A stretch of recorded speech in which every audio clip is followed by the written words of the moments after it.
Hello everyone, thank you for having me.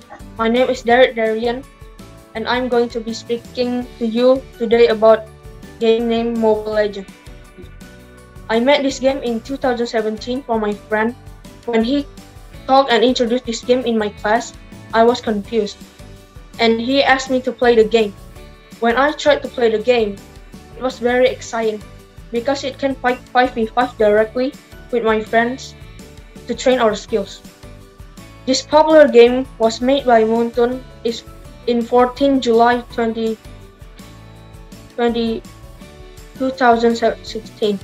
This game got a lot of collaboration. The first was collab with FIFO, and then collab with King of Fighters, and then also collab with Janji Jiwa. Next event, they will think collab with Star Wars and Transformers. Games doesn't make us violent, but lag does.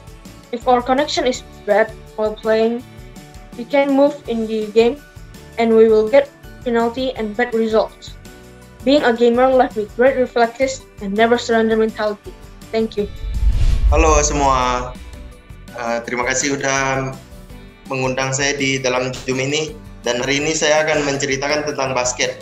Basketnya yang saya akan jelaskan lebih tepatnya adalah NBA. Banyak orang sekarang yang udah tahu NBA itu tentang basket yang berkompetisi untuk mendapatkan gelar klub terbaik di dunia. Cuma masih banyak yang kurang tahu tentang sejarah NBA ini. Saya akan jelaskan lebih singkat aja lah. Dan pertamanya bukan namanya NBA, yaitu BBA. Yang lebih singkatnya, yang kepanjangannya adalah Basketball Asosiasi Amerika. Dan sekarang namanya diganti dengan NBA. Saya coba ya, GSW itu singkatannya ada Golden State Warrior. Saya minat sekali Klay Thompson dan Draymond Green. Sebenarnya sih cita-cita ini udah lumayan lama sih. Cuma karena masih belum bisa untuk mengimprove kita dari kemenangan klub di akhir-akhir ini. Yaitu salah satunya adalah Bucks. Bucks itu klub yang namanya juga kurang terkenal, cuma akhir-akhir ini lagi panas-panasnya karena ada satu pemain bintang yang namanya Giannis. Giannis ini menjadi MVP di tahun ini karena menang lawan klub yang juga lumayan panas untuk season ini, yang namanya adalah Suns. Suns itu bahasa Indonesianya matahari lah. Udah, itu sekian aja. Oke, terima kasih. Oke, apakah yang terlintas di pikiran teman-teman ketika mendengar kata musik? Dan seberapa jauhkah teman-teman mengenali musik ini? Nah, mungkin teman-teman bisa bilang musik itu ya biasa lagu-lagu yang bisa kita dengar. Atau lebih kerennya lagi, musik itu terdiri dari rangkaian nada-nada yang indah dan enak didengar. Dan saya yakin pasti di sini teman-teman semua suka banget dengar musik. Bahkan mungkin ada yang mandi juga bawa HP-nya itu ke kamar mandi hanya untuk dengar lagu atau dengar musik. Atau ada yang sambil belajar sambil dengar musik, kerja sambil dengar musik. Dan saya sendiri juga sangat suka dengar musik.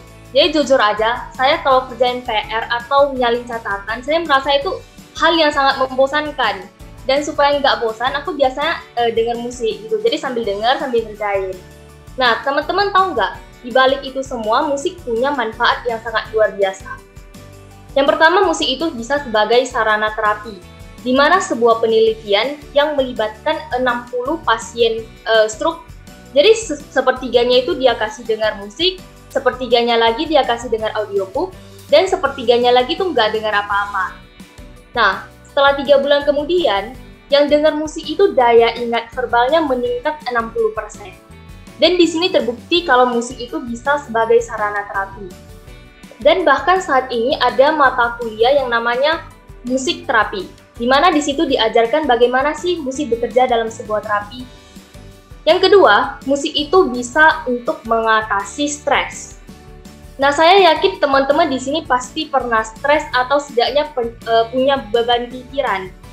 Sebuah penelitian sudah menunjukkan bahwa musik itu dapat mengurangi stres. Kenapa? Karena musik itu bisa membantu kita mengeluarkan hormon stres atau hormon kortisol dalam tubuh kita. Dan saya sendiri juga pernah alami ya. Jadi waktu itu sebagai contoh kecil aja, saya sebagai pelajar pasti banyak namanya tugas. Dan saya nggak tahu kenapa asal setiap mau ujian tetap tugasnya itu banyak banget.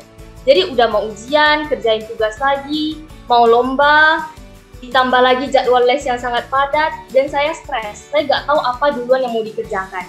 Nah, saat itu saya coba tenangin diri dan dengar musik.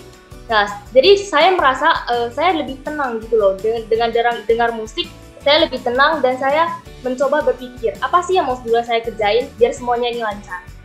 Dan menurut saya musik itu sangat membantu saya dalam hal itu.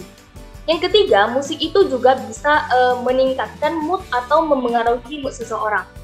Teman-teman pernah nggak sih nengok orang dengar musik atau dengar lagu itu sampai nangis? Nah, di sini musik itu punya power atau kekuatan supaya bisa memengaruhi suasana hati atau mood seseorang.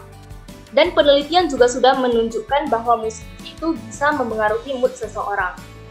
Teman-teman pernah nggak sadar dan bertanya, kenapa sih film-film atau video-video itu mereka suka menambahkan background musiknya? Contohnya nih, kejadiannya lucu, terus dia tambahin musik yang lucu. Atau lagi tegang, mereka tambahin musik yang tegang. Nah, itu supaya kita itu bisa lebih merasakan suasana yang ingin disampaikan oleh film atau video tersebut. Nah, jadi teman-teman, sadar atau enggaknya, selain sebagai sarana hiburan, musik itu juga punya banyak manfaat untuk kita semua. Terakhir, satu kalimat buat teman-teman semua, musik adalah perasaan yang bisa didengar. Nah, jadi kalau teman-teman lagi senang, sedih, galau, atau lagi stres, coba deh dengar musik. Mungkin akan membantu teman-teman semua. Terima kasih. Makan nasi Padang beramai-ramai. Jangan bicara terlalu baku. Ingin tahu tentang anime? Sini dengerin pidatoku. Anime. Dalam satu anime sudah pasti punya banyak perasaan. Seperti senang, lucu, sedih, apapun kita juga bisa marah juga dalam anime. Menurut saya anime juga bisa menambahkan atau menambahkan waktu dalam kegabutanmu ataupun kebosanan. Pas juga dalam karantina sekarang kita di rumah, gak boleh ke mana-mana. Ya kita bisa mengisi waktu kita untuk menonton anime juga kan. Ya. Menurut saya ya, anime ini bisa menambahkan ilmu bahasa kalian seperti Jepang ataupun Inggris. Karena kita kebiasa nonton anime, jadi bisa lihat subtitle Inggris ataupun mendengar suara orang Jepang bicara. Jadi kita jadi kayak kebiasa gitu. Orang-orang tanya, kenapa suka anime? Ya, saya juga bosan sih dulu di rumah. Dulu saya nggak pernah nonton anime, tapi teman saya merekomendasikan anime kepada saya. Ya, saya nonton, jadi malah kecanduan saya nonton. Anime favorit saya adalah One Piece. Orang-orang pada tanya, kenapa suka One Piece? Grafiknya udah jelek, episode terlalu banyak lagi. Ya, grafiknya emang jelek, tapi gak semua. Nanti kalau udah banyak episode, grafiknya udah juga makin bagus kok. Episodenya banyak, ya emang banyak kali sih. Tapi setiap nonton satu episode itu jadi penasaran ingin menonton episode lain juga. Ya emang One Piece sih. One Piece ini menceritakan tentang satu orang yang bernama Monkey D. Luffy. Monkey D. Luffy mempunyai cita-cita yang untuk menjadi bajak laut, raja bajak laut. Dengan untuk menjadi raja bajak laut, dia harus mencari One Piece. One Piece adalah harta karun. One Piece itu terletak di Laugh Tale. Dan Luffy kan juga perlu kru kan. Dia juga sudah mempunyai 9 kru yang bernama Usopp, Zoro, Nami, Sanji, Brook, Jinbe, Robin, dan Chopper. Ya, mereka bersepuluh berpetualangan untuk mencari One Piece tersebut. Dan One Piece ini juga sudah punya banyak budaya dari luar negeri. Jadi One Piece ini gak cuma Jepang ya, dia semua budaya sudah punya. Mungkin saya gila dengan One Piece ini, mungkin ya. Ya, menurut saya gila sih. Karena saya rela bangun jam 6 pagi cuma untuk menonton One Piece, cuma untuk maraton One Piece. Ya, mungkin waktu saya banyak. Saya sampai sehari nonton 20-28 episode per hari cuma untuk maraton One Piece. Ya, karena animenya emang sangat bagus sih, ceritanya menarik banget. One Piece ini dibuat oleh Oda Sensei Oda Sensei ini orang yang menarik dan baik menurut saya. Karena ada cerita satu anak kecil, dia tuh menderita penyakit yang mungkin sudah tidak bisa disembuhkan lagi. Oda Sensei langsung datang ke rumah sakit anak kecil itu. Dia langsung masuk ke kamar, dia langsung memberitahu, cuma dia seorang diri untuk memberitahu endingnya One Piece. Gila kan, cuma sendiri yang dia tahu dari dunia ini. One Piece ini juga dibuat dari tanggal 4 Agustus 1997, pas juga kemarin kan. Dan manganya sudah mencapai 1000 chapter dan anime juga sudah sampai 981 episode. Ya, mereka sangat hebat sih. Sudah bisa bertahan sampai 981 episode. Dan Oda Sensei juga berkata, dalam 5 tahun anime ini akan berakhir. Ya, perasaan saya tercampur aduk dengan perasaan sedih dan juga penasaran. Sedih ya karena tidak ingin One Piece berakhir, karena One Piece itu anime sangat menarik dan itu juga mengisi kegabutan saya di karantina ini. Dan saya senang ataupun penasaran karena ingin tahu kalau akhirnya kayak mana, mereka dapat One Piece atau enggak gitu. Ke pasar beramai-ramai, jangan lupa bawa uang saku. Ayo nonton anime. Terima kasih sudah mendengarkan atau. Thank you everyone for having me today. I am Arman Hartawan, and you might ask, what's my favorite animated movie? I have lots of them, whether it's 2D animation, 3D, or even stop motion. Every single animation that exists in this world is beautiful and unique itself. Although the animation is important, the plot of the animation itself is as important too.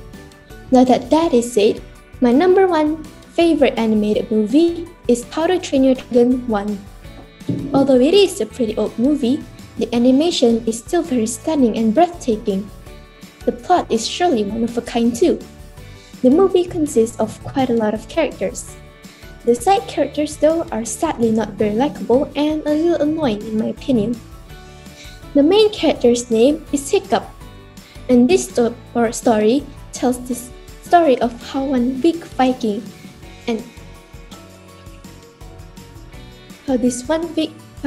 failed to kill a dragon and accidentally made friends with it instead.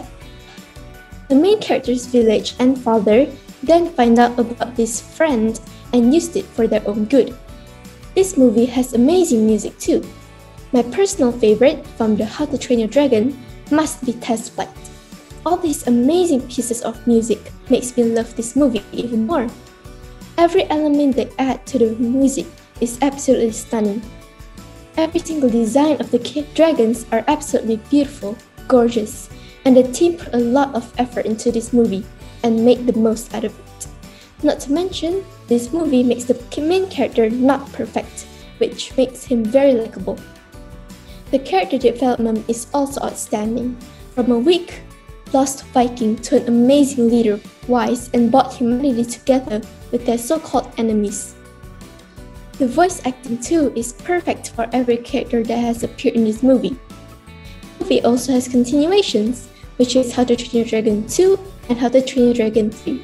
And also a series called Race to the Edge.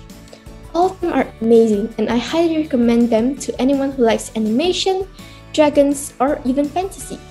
This movie has approximately made $277 million in the United States alone, and also about $277 too in Canada. To end my speech, I hereby quote, "With love comes lost, son. It's all part of the deal, but in the end, it's all worth it. There's no greater gift than love." By Stoic, the main character's father. Good afternoon, ladies and gentlemen. Today I'm going to talk about what is the good thing about the games and the bad thing about the games. Many parents say like the games is not like is bad for your life like that. Today I'm going to explain that. Talking about the world of games, especially online games, of course, is a habit and lifestyle for someone in the world. Everything is in the world consists of positive and negative things, as well as online games. On the session, I will talk about the impact, the present in the place. So I will discuss about the negative impact of the game. The negative impact of the game is that it damages your eyes and your mind, because the most games often stay up at a late night because of thinking about games or playing games, and the preparation tend to not care about the social environment and many more negative impact. While the positive impact is the most games are made in English, so we can learn language while we playing games. Recognize history, name the country, tradition, and strategy. Whatever you want to play the games or not, hopefully the fourth stage can make a little intelligent so that you can be wise to play game. At the end my stage, I apologize if there is a wrong word.